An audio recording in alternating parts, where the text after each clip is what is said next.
downtown Toronto, at street level, a dingy neighborhood is at war. It's a war of values. It's a war for the future of a troubled community. The war involves drugs, sex, poverty, and property. It's a battle for the gut of the city.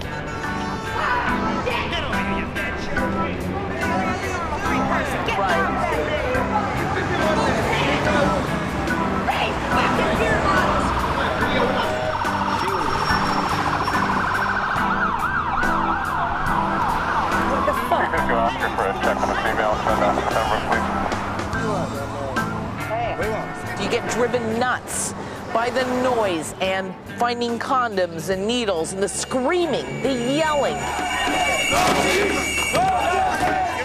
The bulk of our membership are poor people who are pissed off at being poor, who want to fight back. To kick anybody out, it would be a very dangerous victory because it would be a monochromatic neighborhood. I hustle. Whatever the hustle is, I hustle it.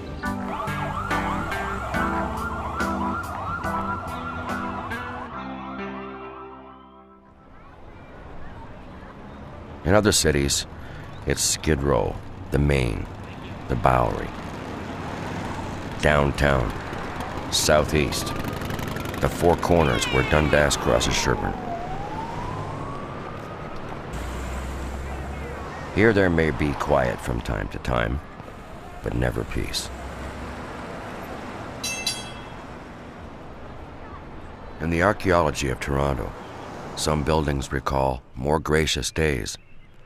On the side streets, young professionals are homesteading. They've bought houses cheap, stripped them down, fixed them up. Others are now hollow ruins next to empty lots. Shabby rooming houses next to the renovated triumphs of the newcomers.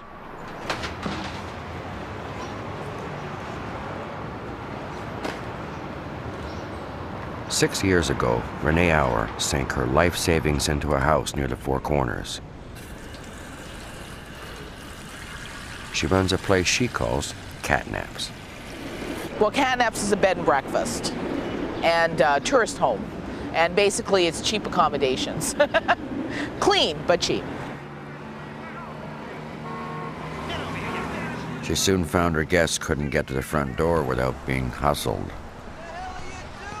What people say, well, you live here and it's downtown, therefore you should just sort of expect it and kind of live with it. That's rubbish, because nobody should have to.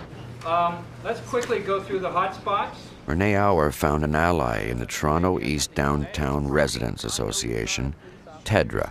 But the reality is with the hookers come the dealers, and they're just crowding over at Dundas and Sherbourne again.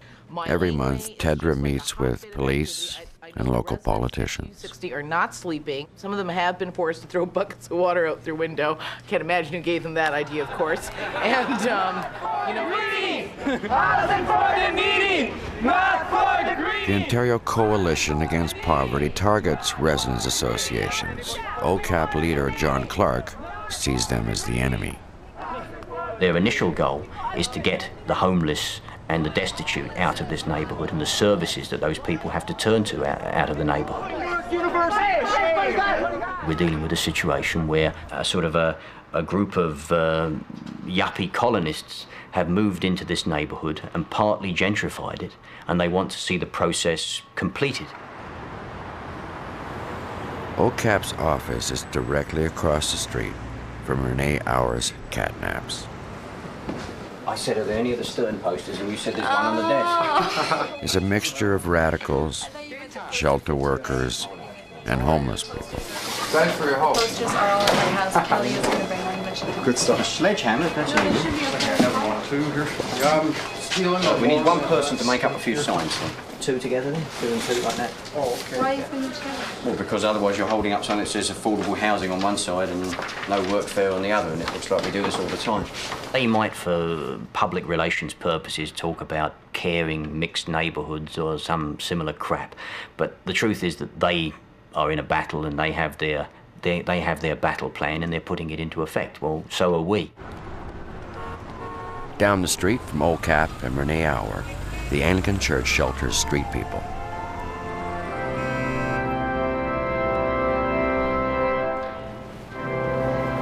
The Reverend Jeannie Lockery is in charge of All Saints Church. Jeannie Lockery served a term as what she calls a country club priest, but she came back here where she started. When I did my student internship here, I learned more about myself and about other people and about the realities with which many more people live than the realities of the middle-class Eastern Ontario town in which I grew up. I saw that there is diversity, that there is beauty in ugliness, that there is worth in people who are rejected, and that people have all kinds of strength and smarts, you know, that I don't have. And so I was humbled, and I was fascinated, and it just seemed very alive. First message. Hi, this is a resident of 73 Pembroke Street. The police have a special local unit set up for the Four Corners area. The residents call often, usually about the prostitutes. Yes, the laneway. Hey, let's talk to these losers. Get out, Bobby. Get out. You on charges now? I got a card next week, I think. Okay, get out of here. Is this your car? Yeah, no, this is my dad's car. Your dad? That's why I don't want no trouble. Well, you know what you're looking for? You're probably looking to get yourself stabbed or robbed. Really? Or disease, anyways. A transvestite, crack addict, prostitute. Well, she's into your car. I didn't know it was a transvestite, man. It doesn't make it any better. If she was a regular girl, it'd be okay. People who live here are sick and tired of people coming from out of town. If you want to do this, pick her up and go park in your dad's driveway and do it. If you think it's that cool. And there was a hooker, naked from the waist up, strutting her stuff along the street. She tried to flag me down, and I walked by her, and she came after me and grabbed me by the ass. And, you know, I look at 1245. I've got a hooker standing 2 doors down from my house who approaches a baby blue Chrysler. I have a license Now's the time when all the scum of the earth are coming out, preying on the poor, the vulnerable. At the first Tedra meeting she went to, the priest was stunned by the rage in the room. It made me cry. To just have someone compare a prostitute to vermin coming out of the wall and to feel no sense of consciousness about saying that, and to say it to a room full of other people who seem to accept that as perfectly, you know, reasonable nomenclature. I just thought it was inhumane. You breached. What conditions are you? The residents and police have a special legal tool to use here. It's called boundaries. Convicted hookers and drug dealers are banished from the Four Corners as a condition of their parole. If they are caught here again, they're rearrested, charged, and expelled once more. Just put your hands away from your body. Just parole warrant? We do it because we don't want them here.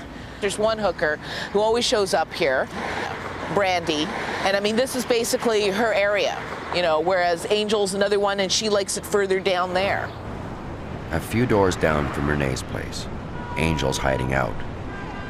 She's banned. Angel is Leanna Hamill. She's 32. She grew up in the neighborhood, started hooking at 14. She's got a record more than 100 convictions long.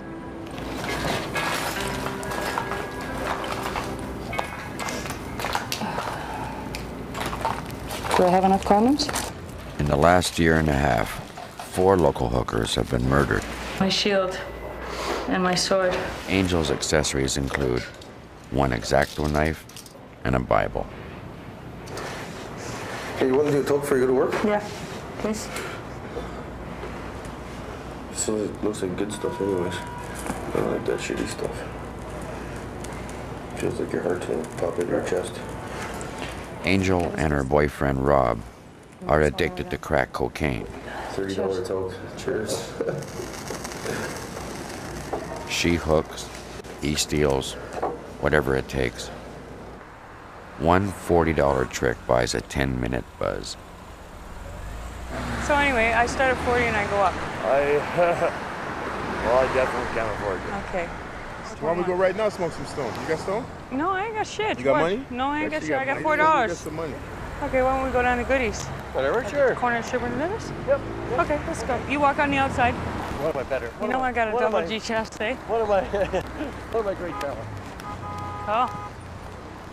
Give us an exact location. That's somewhere where an undercover officer can go and knock on the windows. Undercover narcotics cops take notes at TEDRA meetings. On Monday, I got home from work at 6:30, 8 crack dealers smoking up with the girls in front of my house. Can't help but pull up there late at night in a cab and be like swarmed by these dealers. Be there all day and all night long. We all know there's a crack dealer right on the main floor. No chance of getting Angel, perhaps, because I mean she deals. Not a chance as anyone else. Oh, okay. The fact of the matter is that these addicted individuals are going to maintain themselves in this particular lifestyle on and on and on. I don't have the tools, the education, the references, the support services to get these people off crack cocaine. And until we can do that, whether it's through harm reduction and prescriptions and a change, maybe a very strong change in how we conduct ourselves as a society, we are not going to have an impact down here.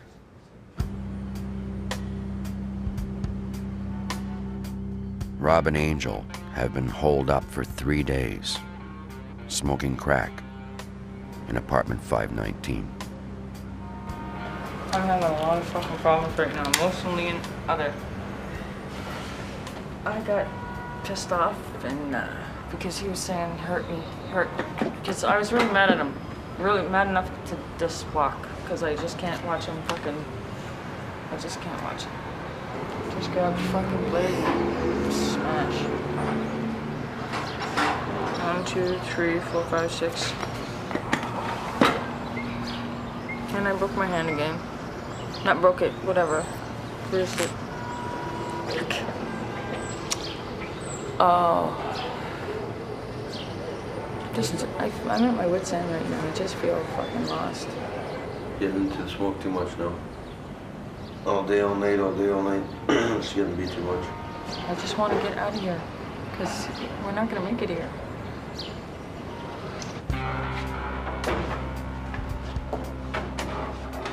The banished don't all leave Dundas and Sherburne. Some stay on, hiding, dodging. Somebody spotted Angel and reported her. The landlord's about to throw them out. If the police find her in her own neighborhood, she's going to jail. They have to move on.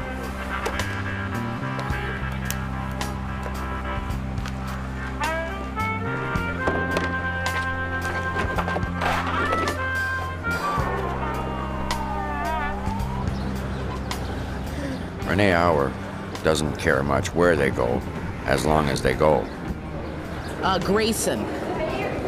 Geez, everybody's asking for this. Yeah? What did he do? He's a drug dealer. Okay, and that's where? In 4-8. 4-8. Yep. Okay, thank you. She's off to the courts to urge judges to banish more dealers and hookers from the Four Corners. The judge listened and imposed boundaries. Carlton to Queen, Yonge to the Don River, we were all in shock because it's for 3 years. And I'll tell you, that dealer's face wasn't that precious. I mean, it was like, huh? And he's asking his lawyer, he's going, wait a minute, wait. So anyhow, the defense attorney goes, excuse me, Your Honor, is that 12 months in addition? And the judge goes, yes. From today. From today. So, we did it. Lois, I'm going to need some help. We're staying at